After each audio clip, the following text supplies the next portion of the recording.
Hello विद्यार्थियों। पिछले video में मैंने आप लोगों को स्वयंपोषी वनस्पतियों के प्रकाश संश्लेषण के बारे में बताया था।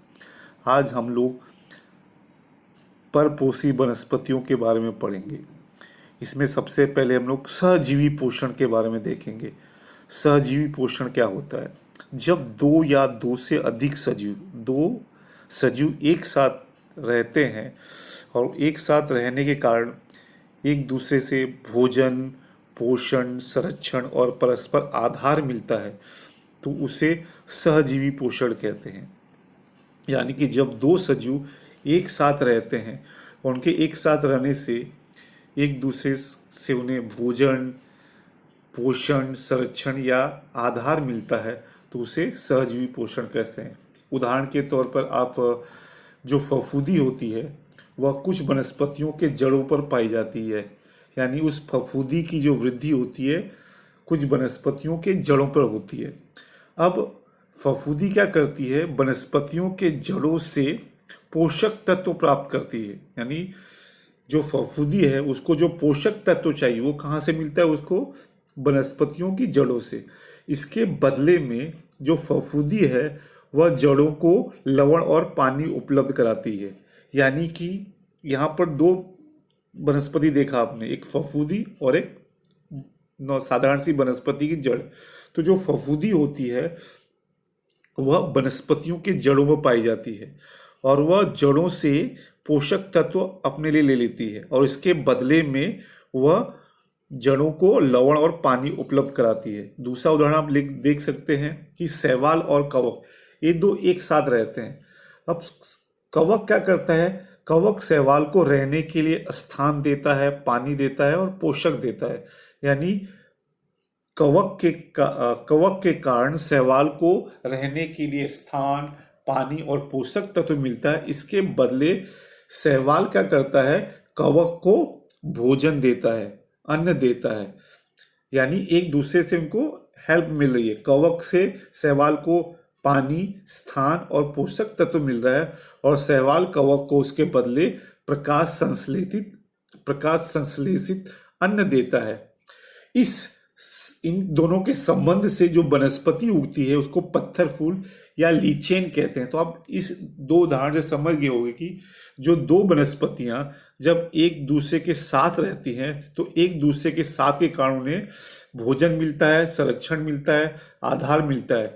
इसे ही क्या कहते हैं? सहजीवी पोषण। यानी दो सजीव जब एक दूसरे के साथ रहते हैं तो एक दूसरे के साथ रहने से उनको भोजन भी मिलता है, आधार भी मिलता है, संरक्षण भी मिलता है या पोषक तत्व भी मिलता है।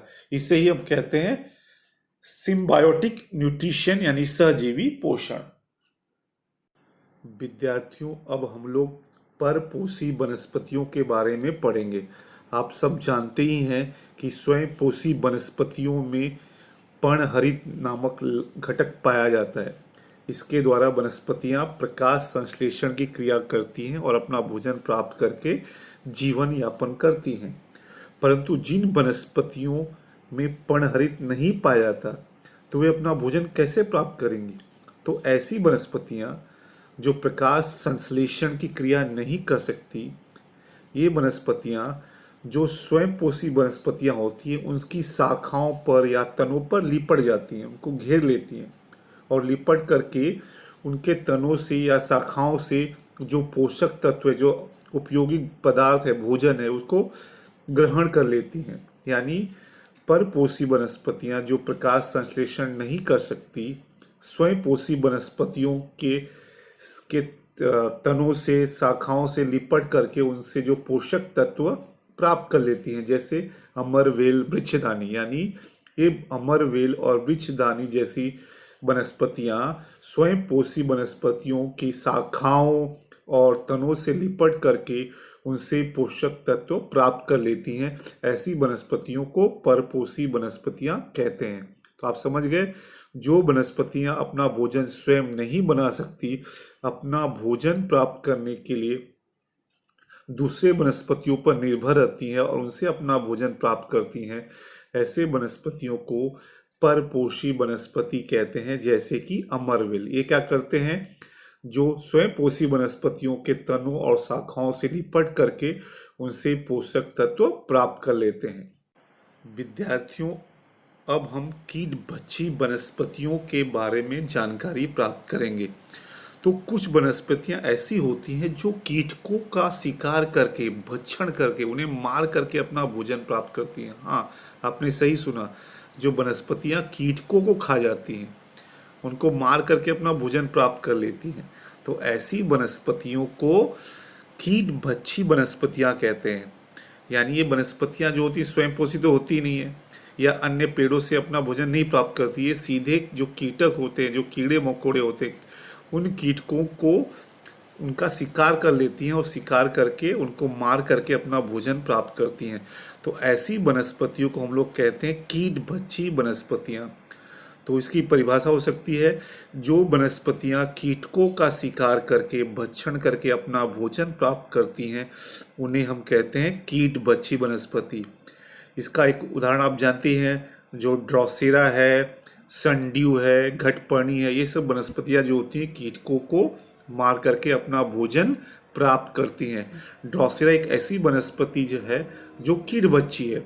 इसकी पत्तियां जो होती हैं बहुत ही लाल रंग की और आकर्षक होती हैं। इसके कोरों पर महीन रेशेदार तंतु होते हैं और इन तंतुओं पर एक चिपचिपा द्रव होता है और इस चिपचिपे रंगीन द्रव को देख करके जो कीटक होते हैं उसको आकर्षित होते हैं और इस द्रव पर बैठ जाते हैं और उस बैठ करके वो चिपक जाते हैं और जो जो तंतु होते हैं उसको धीरे धीरे उनको अपने कब्जे में लेकर उनका भक्षण कर लेती हैं और अपना भोजन प्राप्त कर लेती हैं। यानी ड्रोसेरा जो होता है वो आकर्षक होता है, उसकी पत्तियां जो होती हैं आकर्षक होती है, उस पर एक चिपचिपा द्रव होता है और उस चिपचिपे द्रव पर जो कीटक है आकर्षित होकर बैठ जाता है और जो तंतु जो होता है और धीरे धीरे उनको अपने कब्जे में लेके उनको अपने अंदर समावेश कर लेता है और उन्हें मार करके अपना भोजन प्राप्त कर लेता है।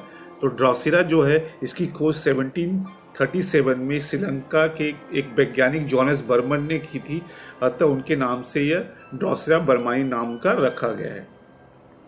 कीट भक्षी वनस्पतियों के बाद अब हम मृतोपजीवी वनस्पतियों के बारे में जानकारी प्राप्त करेंगे।